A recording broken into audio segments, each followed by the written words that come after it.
साने 9 मई की मनसूबाबंदी गुज़िश्ता कई महीनों से चल रही थी। बदकिस्मती से अपने मज़मूम सियासी मकासद के लिए एक झूठे बयानिए पर अफ़वाज पाकिस्तान के खिलाफ घिनौना प्रोपेगेंडा किया गया।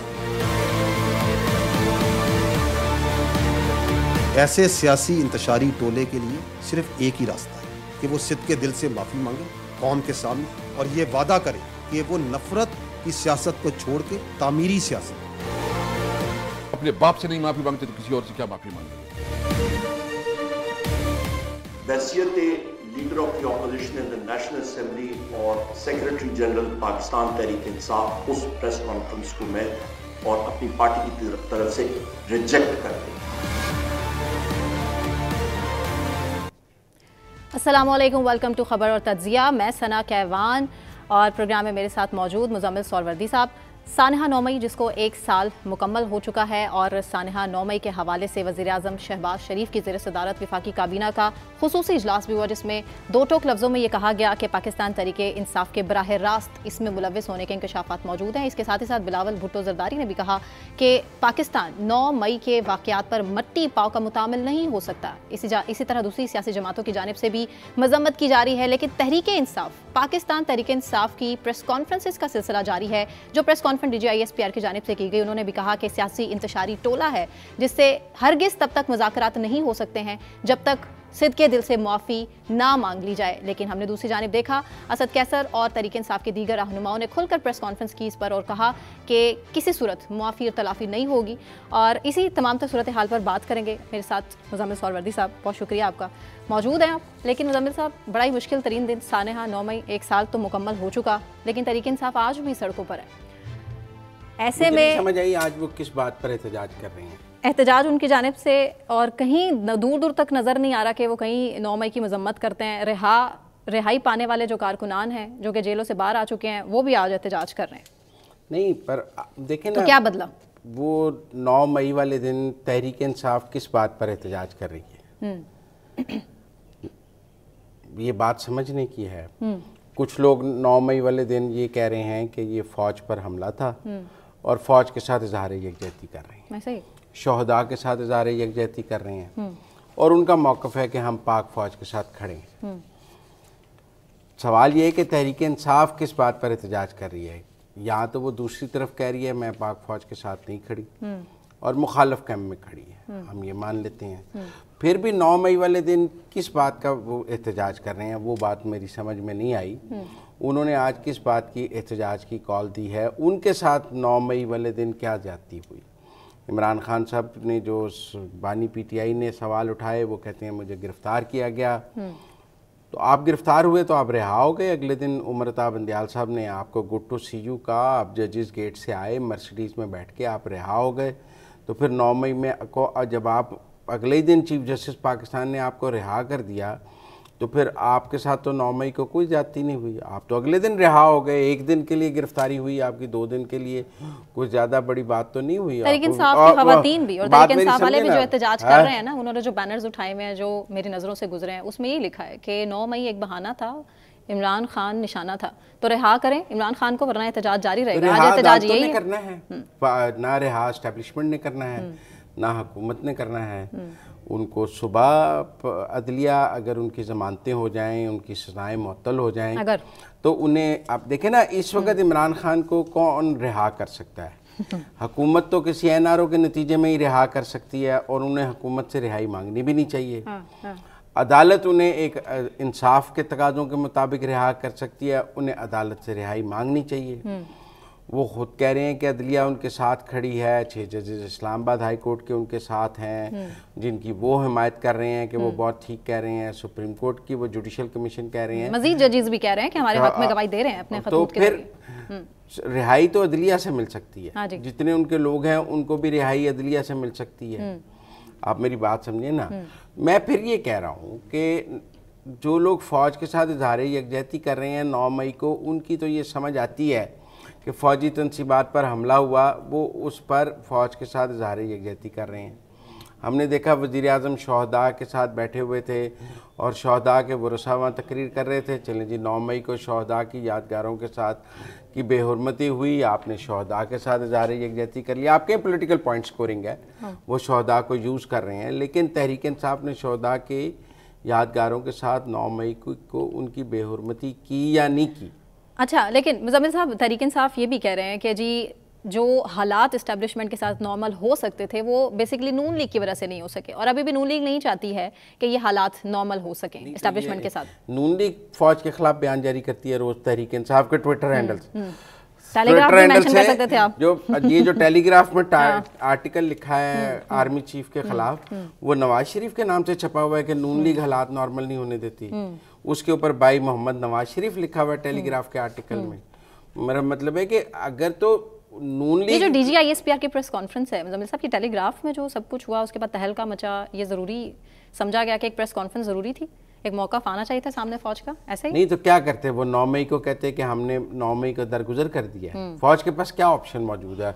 मेरा मतलब है 36 जिलों में फौज के ऊपर हमला हुआ है 9 मई को, फौज उसके जवाब में क्या कहे कि हमने दरगुजर कर दिया, आपने बहुत अच्छा किया, हम पर हमला किया। के दिल से माफी मांगे। यास्मीन राशिद साहिबा का भी बयान सामने आया जी कि हम किस बात की माफी मांगे, जिसने हमारा मैंडेट चोरी किया वो हमसे माफी मांगे। असद कैसे साहब कहते हैं मैंने कभी अपने बाप से भी माफी नहीं मांगी।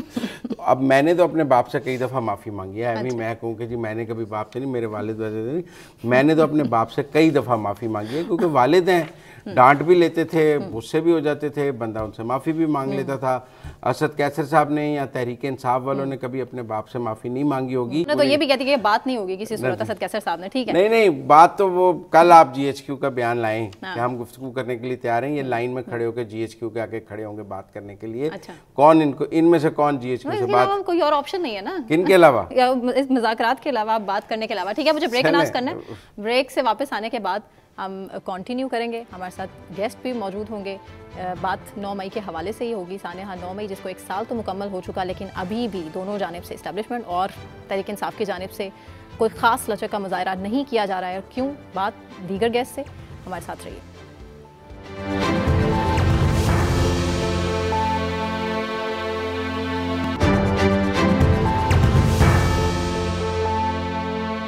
वेलकम बैक नाज़रीन। मुज़म्मिल साहब स्टूडियोज़ में पहले ही मेरे साथ मौजूद हैं। सानेहा 9 मई जिसमें 1 साल मुकम्मल कर लिया है, और उसके बाद हमने देखा कि पाक फ़ौज की जानिब से एक बयान है जो कि जारी कर दिया गया है कि 9 मई के जो मनसूबा साज हैं, सहूलतकार हैं, उनसे किसी किस्म का कोई समझौता नहीं किया जा सकता है। दूसरी जानिब तहरीके इंसाफ की जानिब से भी प्रेस कॉन्फ्रेंस का एक सिलसिला जारी है। आज उनकी जानिब से रिकॉर्ड भी कराया जा रहा है एहतजाज, और 9 मई के हवाले से ही बात करेंगे। Defence analyst general retired Naeem Khalid Lodhi साहब ने हमें ज्वाइन किया है। नईम साहब, बहुत शुक्रिया आपके वक्त के लिए। क्या आपको लगता है कि अभी भी मुफाहमत की कोई गुंजाइश बाकी है? DGISPR की प्रेस कॉन्फ्रेंस के बाद जो एक तवील प्रेस कॉन्फ्रेंसेस का सिलसिला शुरू हो चुका तहरीक इंसाफ की जानिब से। जी देखिए, पहले मैं एक आध बात 9 मई के हवाले से कर लूं कि बहुत बुरा हुआ और पूरा पाकिस्तान सकते में आ गया, और अभी तक उसमें मुब्तला है, एक इंतशार का शिकार है ज़हनी तौर पे लोग कि ये क्या हुआ, नहीं होना चाहिए था। सिर्फ जो फ़र्क है बयानात में वो एक अलग बात है, वो जब बाद में बात करेंगे। आपने बात ये की है कि कोई इम्कानात हैं मुफाहमत के या नहीं जी। मेरे अपने ख्याल में कि अब मुखासमत इस लेवल पे पहुंच गई है कि इसके बाद मजीद ऊपर जाने का तो रास्ता ही नहीं है। मतलब ये जो स्टैंड ऑफ है, इसकी जो कड़वाहट है, इसका जो कन्फ्रंटेशन है, वो अब अपने अरूज पे है, और इसको नीचे आने के अलावा और कोई रास्ता नहीं है। इससे ऊपर अगर जाएंगे तो क्या होगा? देखें, हम जानते हैं कि एस्टेब्लिशमेंट की जितने भी इंस्टीट्यूशंस हैं, चाहे वो कोर्ट्स हैं, सुपीरियर कोर्ट्स की मैं बात कर रहा हूँ, नैब है, इलेक्शन कमीशन है, आर्म्ड फोर्सेस ऑफ पाकिस्तान है, इनके बगैर कोई स्टेट मुकम्मल नहीं होती। लेकिन इसमें भी कोई शक नहीं है कि मेजॉरिटी ऑफ पीपल जो हैं, बल्कि जो लोग हैं, वो तो स्टेट का सबसे बड़े स्टेक होल्डर हैं, और उसमें मेजॉरिटी या एक बहुत बड़ी तादाद, अगर मेजॉरिटी कोई नहीं भी मानता, उसकी मुख्तलिफ परसेंटेजेस दी जा रही हैं, हालांकि दीवार पे लिखा हुआ है जो कुछ है, वो उसको आप पामाल करके उनकी राय को नजरअंदाज करके भी मुल्क नहीं चला सकते जी। जिसका ये मतलब है कि दो फॉर्मिडेबल फोर्सेस जो हैं एक दूसरे के सामने, जो एक दूसरे का कुछ नहीं बिगाड़ सकती। ना पूरी स्टेट मिलकर अवाम के इतनी बड़ी तादाद को मलियामेट कर सकती है, ना अवाम सारे मिलके तमाम इंस्टीट्यूशंस को चैलेंज कर सकते हैं।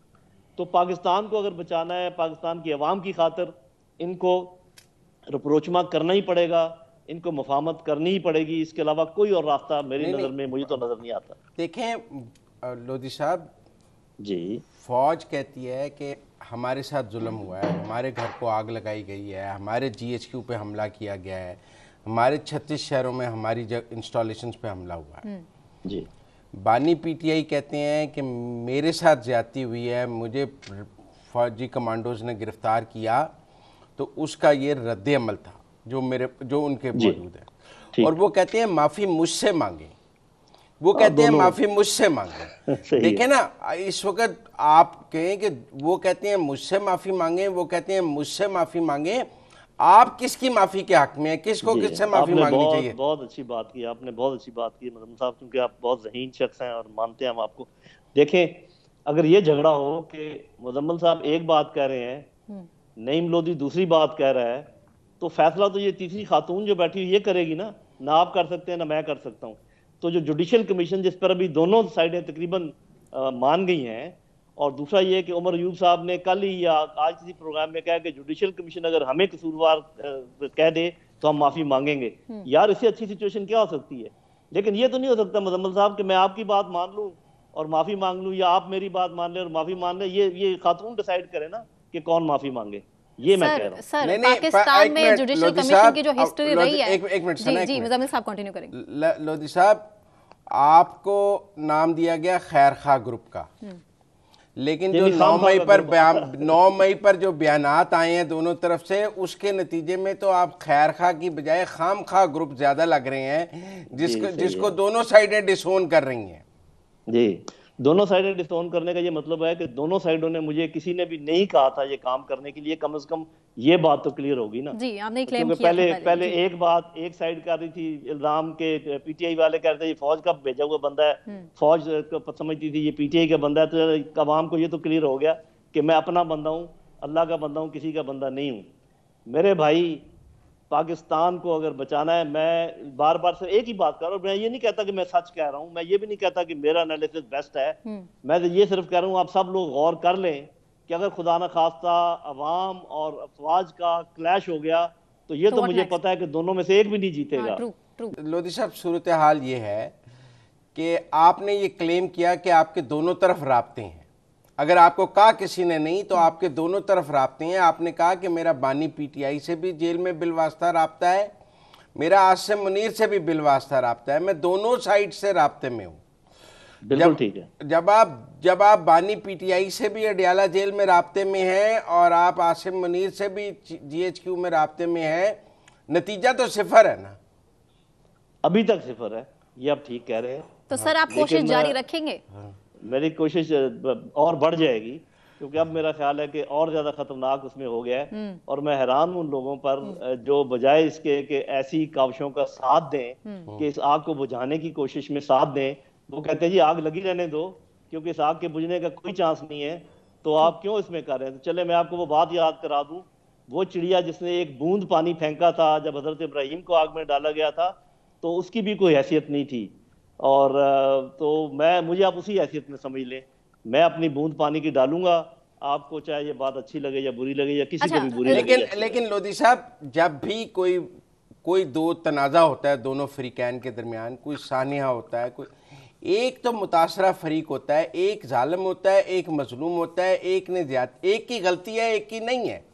जी, पहली बात तो ये आपको तय करनी होगी कि जब आप दो फ्रीकैन के दरमियान सुलह कराना चाहते हैं, आपके नज़दीक गलती पर कौन है? 9 मई को फौज की गलती है, इमरान खान की बानी PTI की गलती है? क्योंकि खेल तो वहां से शुरू होगा जब आप ये डिसाइड कर लेंगे कि गलती पे कौन है। जी, आप बिल्कुल ठीक कह रहे हैं। पहली बात तो ये कि मैंने अपने इस मुफाहमत का नाम, मैंने एक आर्टिकल लिखा है बाकायदा, जरूर जो जिन लोगों ने पढ़ा होगा देखा होगा, immediate and short term reconciliation.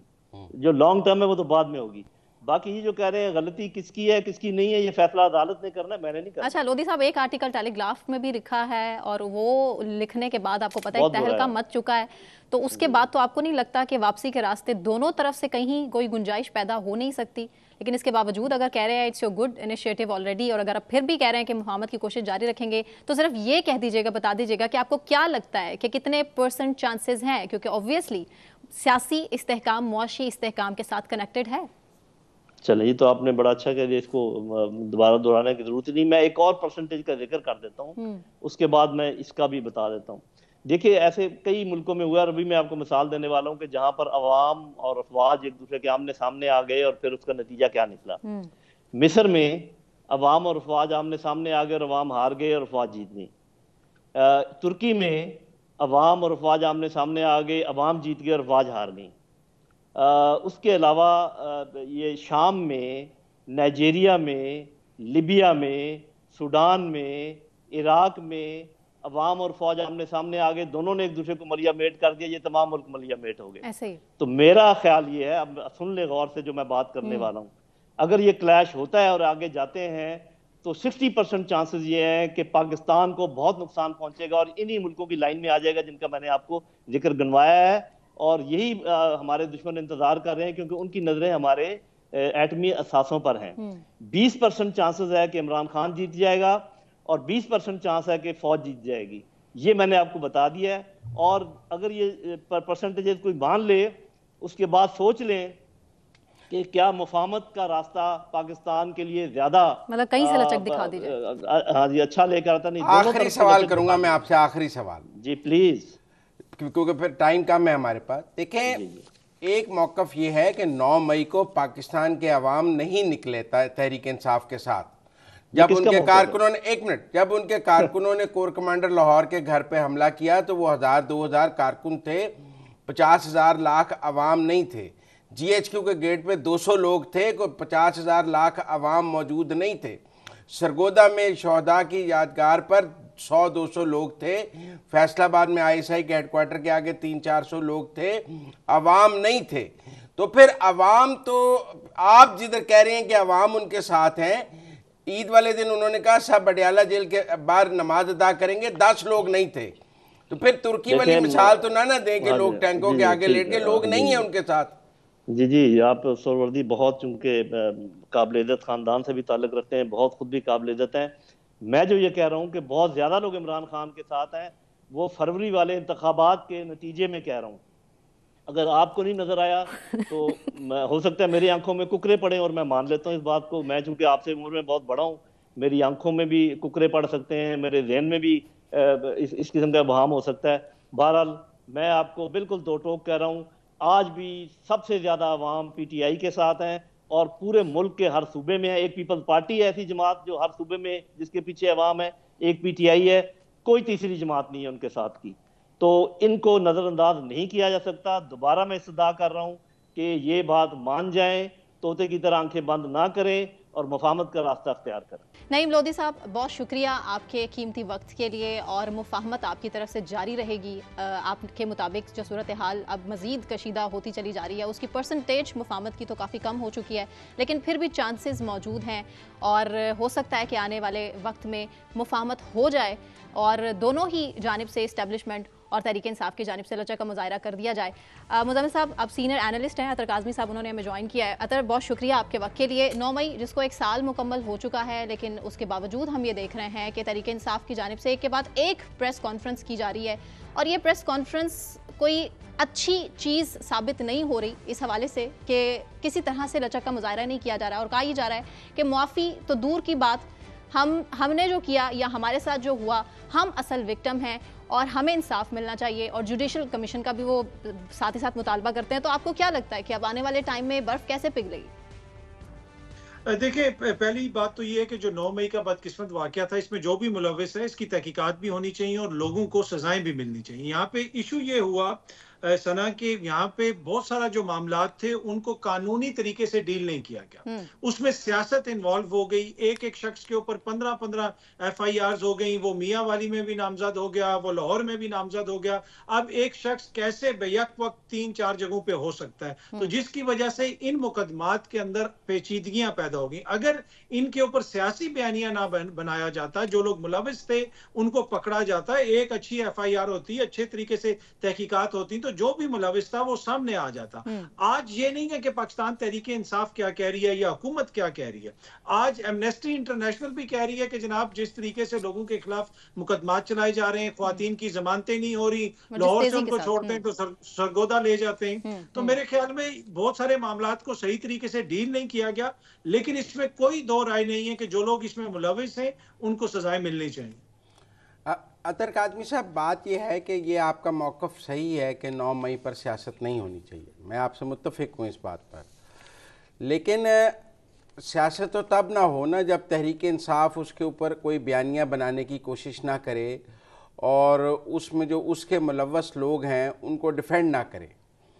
मतलब जो तहरीक इंसाफ के मुलव्वस लोग हैं, या तो वो उनसे डिसोसिएट हो जाए और कहे कि चूँकि ये मौके पर मौजूद थे, इनकी फुटेजेस हैं, ये जब तक कानून से अपने आप को बरी नहीं करते हम इन्हें तहरीक इंसाफ से फ़ारग करते हैं।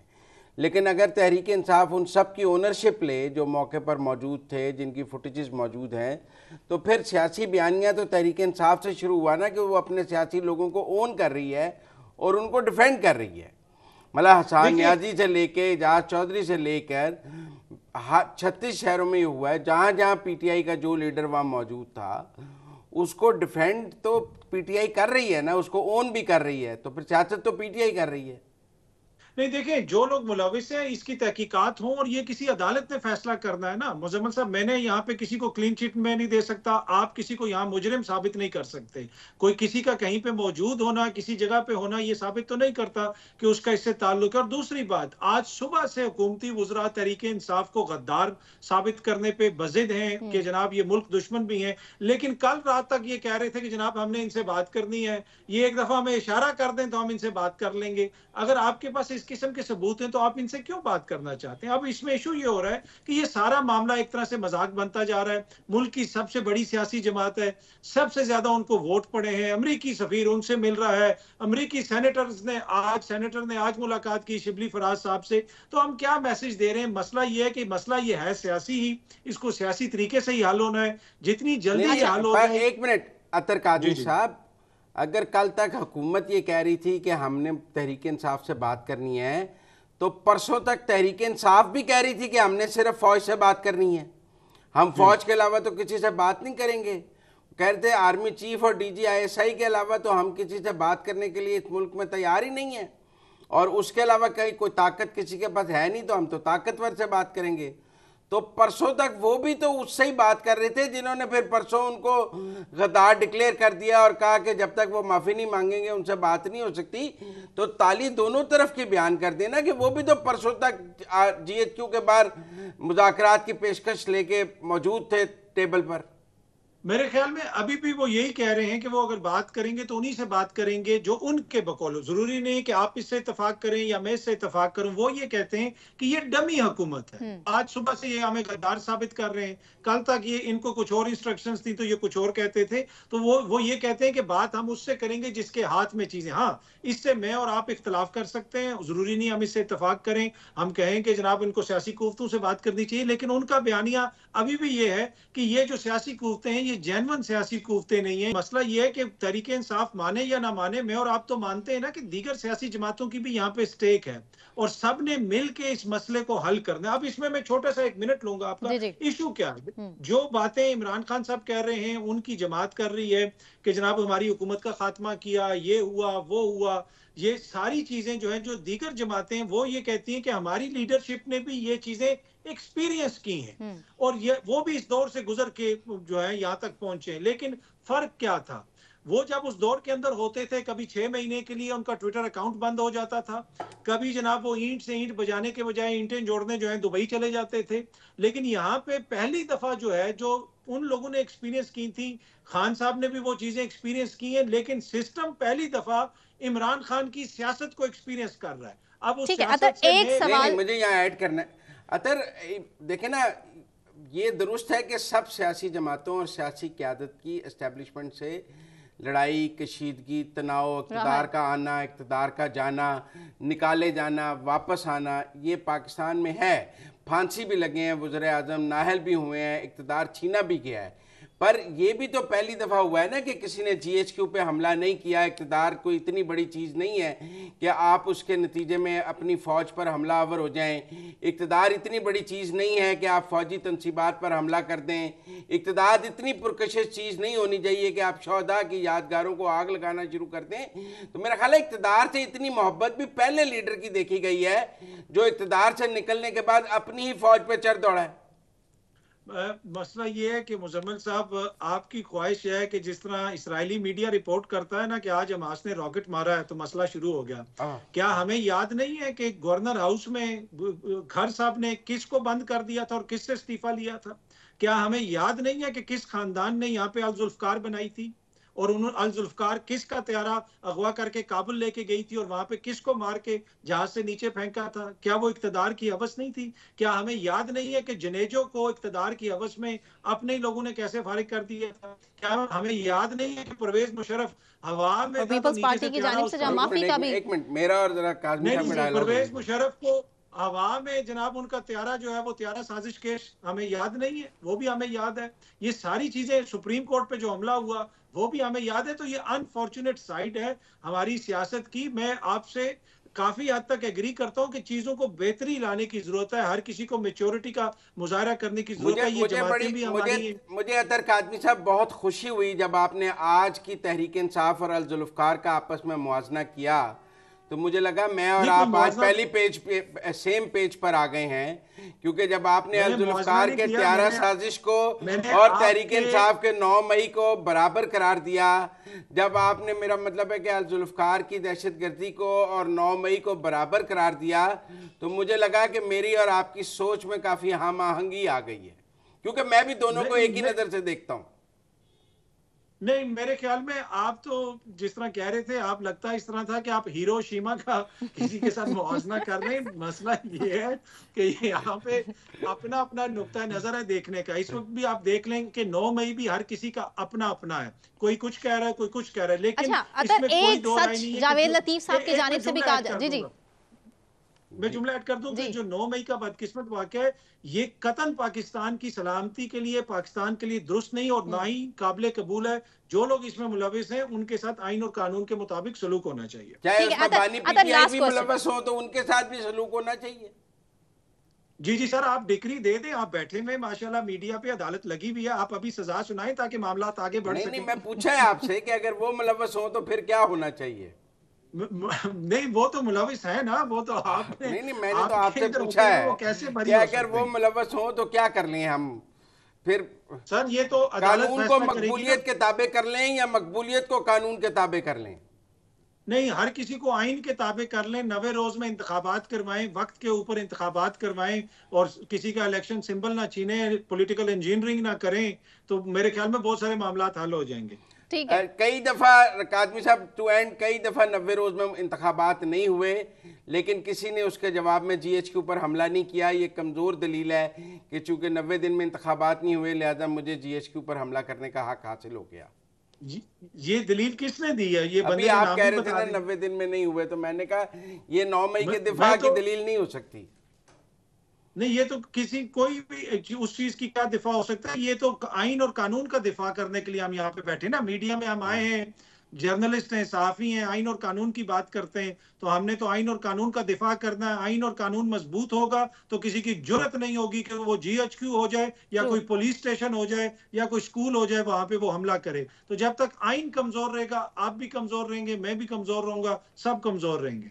बिल्कुल ठीक, बिल्कुल ठीक। बहुत शुक्रिया अतर आपके टाइम के लिए। मुझे यहीं पर ब्रेक अनाउंस करना है। ब्रेक से वापस आने के बाद वुकला तहरीक के हवाले से हम डिस्कस करेंगे। आज जो एहतजाज वुकला के हवाले से किया जा रहा है, कहाँ कहाँ ये एहतजाज हुआ, इस पर बात, लेकिन एक ब्रेक के बाद हमारे साथ रहिए।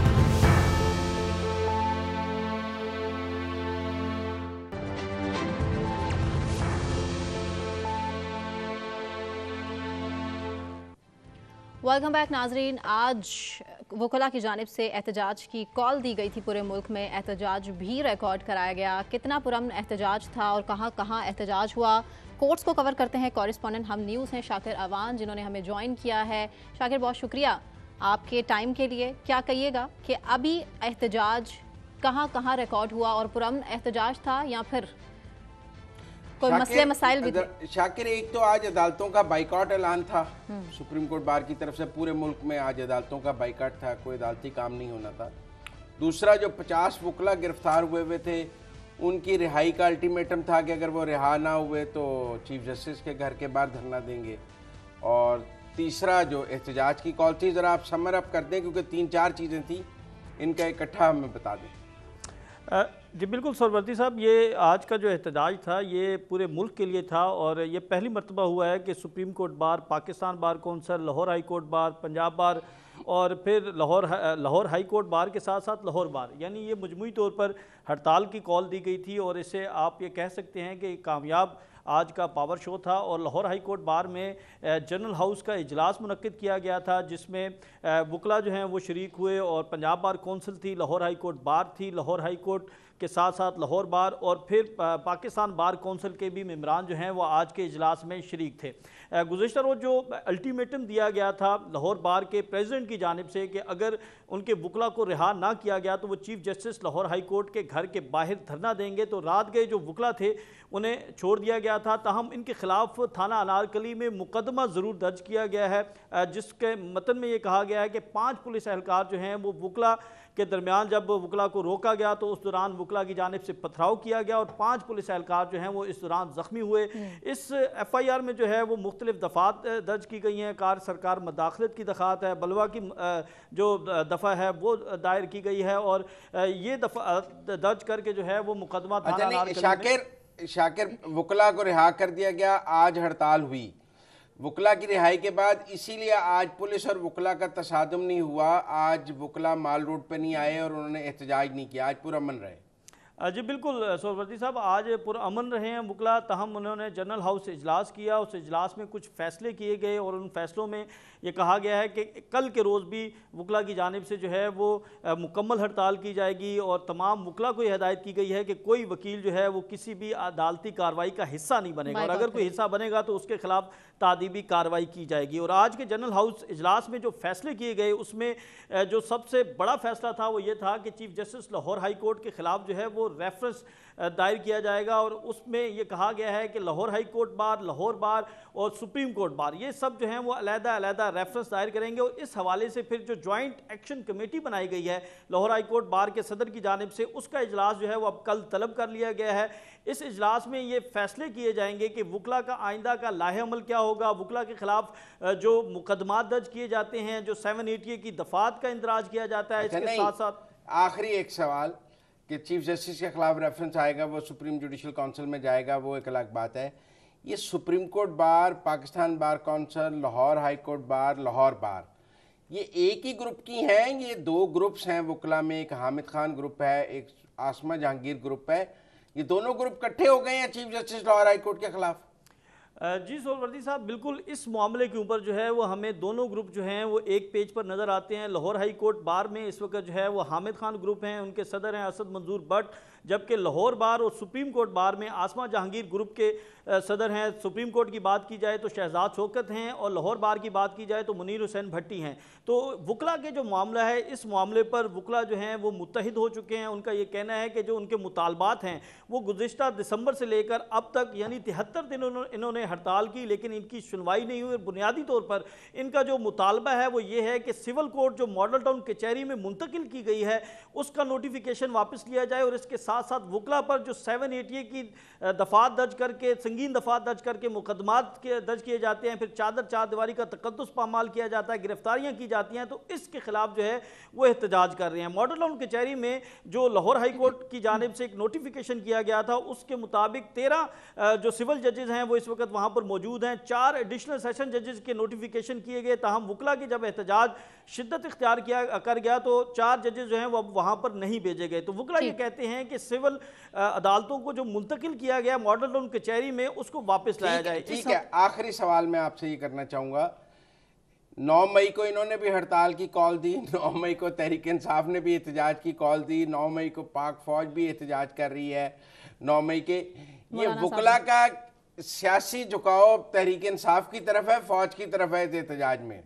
देखिए, आज वकला जो हैं उनका ये वाज़े तौर पर पैगाम था कि वो वकला के मामले पर किसी भी सियासी जमात का एजेंडा नहीं लेकर चलेंगे और आज हमें ये नज़र भी आया है क्योंकि 2 ग्रुप थे। एक ग्रुप जो है वो PTI को सपोर्ट करता हमें नज़र आता है, एक ग्रुप जो है वो नून लीग को सपोर्ट करता नज़र आता है, लेकिन आज की जो जनरल हाउस की तकारीर थी उसमें किसी भी लीडर की जानिब से हमें ये झुकाव नज़र नहीं आया कि वो किसी सियासी जमात को सपोर्ट कर रहा था। उनका सिर्फ ये मुतालबा था कि जो वकला के मसाइल हैं उनको हल किया जाए बगैर किसी सियासी पॉलिटिकल एफिलिएशन के। ठीक है, बहुत शुक्रिया शाकिर अमान हमारे साथ बात करने का। सना देखें जी, बुकला ने हड़ताल की आज।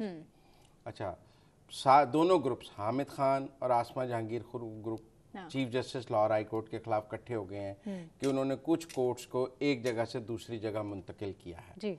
और वकला का ख्याल है कि उनकी मर्जी के बगैर अदालतें एक जगह से दूसरी जगह मुंतकिल नहीं हो सकती, जिसका मैं कोई ख़ास हामी नहीं हूँ। मेरे ख्याल में ये एडमिनिस्ट्रेटिव मामला है। अब वो चीफ जस्टिस के खिलाफ रेफरेंस लेके जा रहे हैं। मैं समझता हूँ बार और बेंच जो है उन्हें ये बात आपस में बैठ के तय करनी चाहिए थी। उन्होंने पूरी कौम के सामने तमाशा लगा दिया है। Chief justice Lahore high court अगर अदालतें किसी जगह मुंतकिल करना चाहते हैं तो अगर उनका अख्तियार है तो फिर बार को उनका अख्तियार इस्तेमाल मानना चाहिए। और अगर बार का ये मौक़िफ़ है कि उनकी मर्ज़ी के बगैर कोई अदालत मुंतकिल नहीं हो सकती, तो पाकिस्तान के आइन और कानून में ये बात कहाँ है, उन्हें चीफ जस्टिस को समझानी चाहिए कि भाई आप हमारे बगैर ये काम नहीं कर सकते। लेकिन ये जो हड़तालें होती हैं, मैं आपको बताऊँ, इससे हज़ारों लाखों लोगों का नुकसान होता है। आज जिनकी ज़मानतें लगी हुई थी वो उनकी ज़मानत नहीं हो सकी, उनके जिनके केसेस थे उसकी हेयरिंग नहीं हो सकी। ये वकला की हड़तालें, डॉक्टर्स की हड़तालें, ये माशरे का कोई मुस्बत चेहरा नहीं है। और मैं समझता हूँ वकला की जो हड़तालें हैं वो आम आदमी का नुकसान करती हैं, उनका भी नुकसान करती हैं, लेकिन आम आदमी का भी नुकसान करती हैं। बहरहाल हम ये हड़ताल मुझे लगता है लंबी चल रही है। एग्जैक्टली, और 10 तारीख के बाद भी मुझे ये हड़ताल होती नजर आ रही है, क्योंकि यहाँ chief justice Lahore high court surrender करेंगे अब वकला के आगे, कि वो उनके आगे मुकम्मल तौर पर सरेंडर करेंगे। और अगर सरेंडर नहीं करेंगे, हमने माजी में देखा ख्वाजा शरीफ साहब का जब chief justice Lahore high court थे तो यूं एक सेशन जज के तबादले पे हो गया था, वकला ने जाके चीफ जस्टिस की अदालत तोड़ दी थी, उनका दफ्तर तोड़ दिया था। तो ये चीफ जस्टिस पूरे पंजाब से पाकिस्तान से फड्डा लेके रह सकता है, वकला से फड्डा लेके चीफ जस्टिस नहीं रह सकता। चीफ जस्टिस वजीर आजम को उतार सकता है, अपने मुतलका बार के सदर से डर के रहता है। ये मैं आपको साफ बात बता दूं, मुझे लगता है चीफ जस्टिस जो है ना कुछ दिनों में से इस मामले में विड्रॉ करेंगे ही करेंगे। किस करवट बैठेगा और ये फैसला जो भी आएगा आपको जरूर अपडेट करेंगे। फिलहाल मुझे सना कहवान को, मुजम्मिल सौरवर्दी साहब को इजाजत दीजिए। अपना बहुत ख्याल रखिए। अल्लाह हाफ़िज़।